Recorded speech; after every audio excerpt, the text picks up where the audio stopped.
তো আজকে আমরা ষষ্ঠ শ্রেণীর গণিত বইয়ের অনুশীলনী 4.2 এর যে অঙ্কগুলো রয়েছে সেখানে 2 নং যে প্রশ্নটি তার আমরা সমাধান করব। এখানে 2 নং প্রশ্নটি হলো a = 2, b এর মান হচ্ছে কত 3 এবং c এর মান যদি 1 হয় তাহলে আমাদের নিচের যে রাশিগুলো রয়েছে এই অ্যান্সারগুলো আমাদের বের করতে হবে, অর্থাৎ এই রাশিগুলোর মান আমাদের নির্ণয় করতে হবে। তো সেক্ষেত্রে আমাদের প্রথম যে প্রশ্নটি রয়েছে সেটা হচ্ছে a³ + b²। তো প্রথমে আমরা 1 নাম্বার যে প্রশ্নটা তার সমাধান করব। তো এই ক্ষেত্রে আমাদের যেহেতু a এবং b, a³ + b², তাহলে আমরা লিখব দেওয়া আছে a = 2, b = কত 3, অর্থাৎ a এর মান হচ্ছে 2 এবং b এর মান 3 হলে আমরা লিখব প্রদত্ত রাশি। যেহেতু আমাদের মান নির্ণয় করতে বলা হয়েছে তাহলে আমরা মান নির্ণয় করার ক্ষেত্রে আমাদের লিখতে হয় কি প্রদত্ত রাশি, সেটা কি a³ + b²। এই যে দেখো প্রথম প্রশ্নটা হচ্ছে কি a³ + b²। তো এখানে a এর মান হচ্ছে কত 2, তাহলে a এর উপরে যেহেতু কিউব আছে অর্থাৎ 3 আছে, এখানে আমরা 2 এর উপরে 3 বসাবো। b এর মান কত 3, তাহলে b এর উপরে যেহেতু 2 আছে তাহলে এখানে আমরা কত বসাবো 2, তার মানে স্কয়ার। তো এখন দেখো আমরা কিন্তু জানি a³ বলতে কি বোঝায় বলো তো? a³ বলতে বোঝায় 3টা এতে গুণ, কারণ 3টাতে গুণ করলেই হয় কি a³।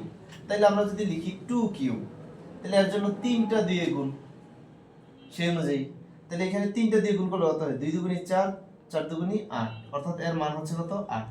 আবার যদি আমরা লিখি a², এর জন্য কিন্তু আমরা লিখতে পারি a * a, অর্থাৎ দুইটা এতে গুণ থাকলে কি হয় a²। তাহলে ঠিক তেমনি যদি আমরা 3² লিখি তার মানে দুইটা 3 এ গুণ, তার মানে 3 3 9। তো 8 এবং 9 যোগ করলে কত হয় 17। এই হচ্ছে আমাদের একের অ্যান্সার। তো দেখো ম্যাক্সিমাম স্টুডেন্টরা কিন্তু এই জিনিসগুলো ভুল করে। ম্যাক্সিমাম বলতে যারা একটু দুর্বল তাদের মধ্যে ম্যাক্সিমাম। যেমন ধরো এখানে হচ্ছে 3 উপর স্কয়ার থাকলে কত হয় 3 3 আমরা লিখলাম 9, এটা হচ্ছে রিয়েল অ্যাকচুয়ালি মান। আর অনেকে কি করে 3 দুগুণে 6 শুধু এখানে লিখে রাখে। আবার এখানে হচ্ছে 2 এর উপরে পাওয়ার 3, এটা হবে তোমার 8, সেখানে লেখে কি এটাও কি করে 3 দুগুণে 6 মনে করে। তো এখন দেখো যদি এই পাওয়ারের মান যদি এমনই হইতো তাইলে তো এই 3 উপরে না দিয়ে গুণাকারে রাখতে পারতো। তার মানে কি যেহেতু উপরে পাওয়ার 3 বা উপরে 2 থাকে, এর মিনিংটা হচ্ছে একটু ব্যতিক্রম অন্য। সেটা হবে কি অর্থাৎ 3 এর উপরে 2 থাকা মানে কি 3 কে 2 বার গুণ করা, আবার 2 এর উপরে 3 থাকা মানে কি 2 কে 3 বার গুণ করা, এই হচ্ছে এর মিনিং। তো এইভাবে আমরা কি করব এই এক নং যে প্রশ্ন সেটা এইভাবে আমরা মানটা নির্ণয় করব। এবার দেখো 2 নাম্বার প্রশ্নে কি বলা হয়েছে দেখো b³ + c³। তো আমরা যদি b এবং c এর মানটা নেই তো এখানে আমরা লিখতে পারি যে দেওয়া আছে b = কত 3 এবং c এর মানটা হচ্ছে কত, আমরা প্রদত্ত রাশি হিসেবে লিখব কি b³ + c³, অর্থাৎ b³ + c³।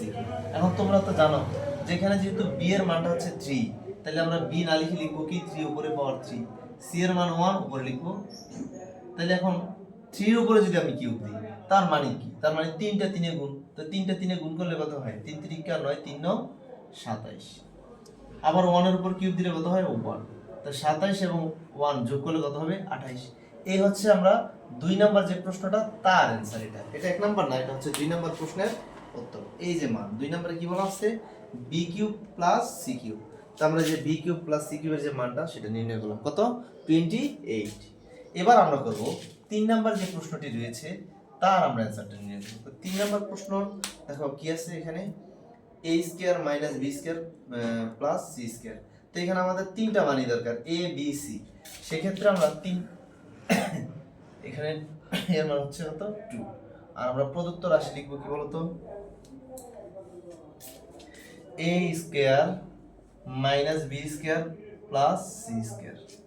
তো এই ক্ষেত্রে দেখো এই যে 3 নাম্বার যে প্রশ্নটা, এই ক্ষেত্রে আমরা a এর পরিবর্তে লিখতে পারি কত 2² b এর পরিবর্তে লিখব আমরা 3² যেহেতু প্রত্যেকটার উপরে স্কয়ার আছে দেখো।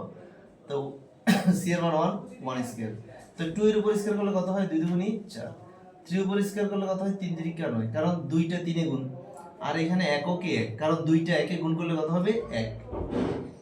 তো আমরা যদি প্লাস এর গুলো একসাথে করি যেমন 4 আর হচ্ছে 1 কত হয় 5, 5 থেকে 3 আমরা মাইনাস করলে কত হবে বলো তো 2। এই হচ্ছে আমাদের রেজাল্ট। না, এটা আমরা ভুল লিখছি, এটা হবে কত, 3 উপর স্কয়ার করলে কত হয় 9। তাহলে 9 আমরা 9 থেকে যদি -9 থেকে যদি +5 বাদ দিই তাহলে কিন্তু আমাদের রেজাল্ট দাঁড়ায় কত, -4। এটা হচ্ছে আমাদের 3 নাম্বার যে প্রশ্ন তার অ্যান্সার। হ্যাঁ, আচ্ছা এবার আমরা করব কি, এবার আমরা 4 নাম্বারটা অ্যান্সার নির্ণয় করব। দেখো 4 নাম্বার অ্যান্সারটা করতে গেলে আমাদের দরকার হচ্ছে a এবং b এর মান। এখানে আমরা লিখব 4 নাম্বার প্রদত্ত রাশি। কি রাশি? প্রদত্ত রাশিটা হবে হচ্ছে b স্কয়ার, দেখো 2 - 2ab + a স্কয়ার। এই হচ্ছে আমাদের 4 নাম্বার প্রশ্ন।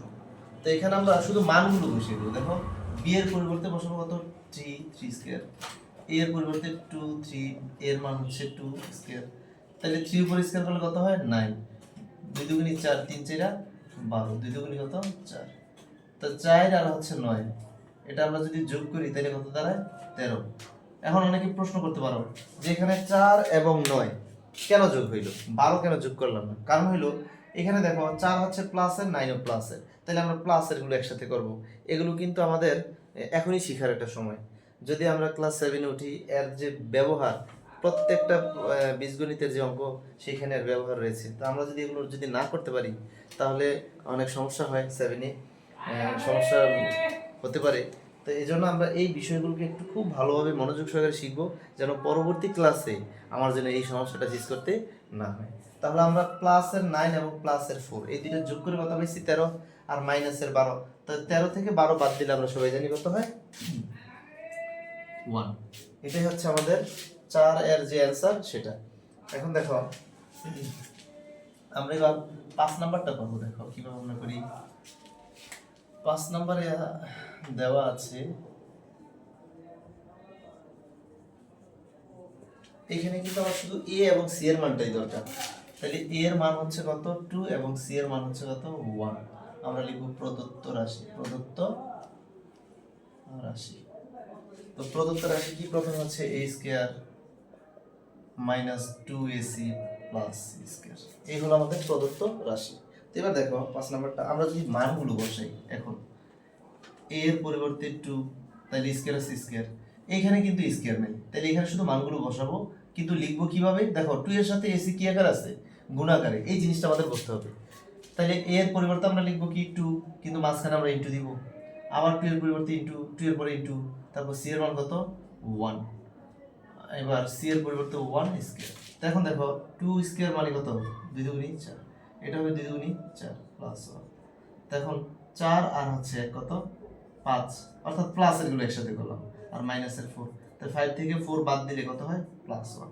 এই হচ্ছে আমাদের 5 এর অ্যান্সার, অর্থাৎ এই যে রাশির যে মান সেটা হচ্ছে 1। তো এইভাবে আমরা কি করতে পারি, এই যে 2 এর যে অঙ্কগুলো আছে এগুলো আমরা মান নির্ণয় করতে পারি। তো এভাবে আমরা পরবর্তী অঙ্কগুলো করব। যদি এই ধরনের কোনো সমস্যা থাকে তোমরা অবশ্যই আমাকে কমেন্টে জানাবে, আমি সেই সমস্যাগুলো সমাধান করার চেষ্টা করব। ধন্যবাদ সবাই।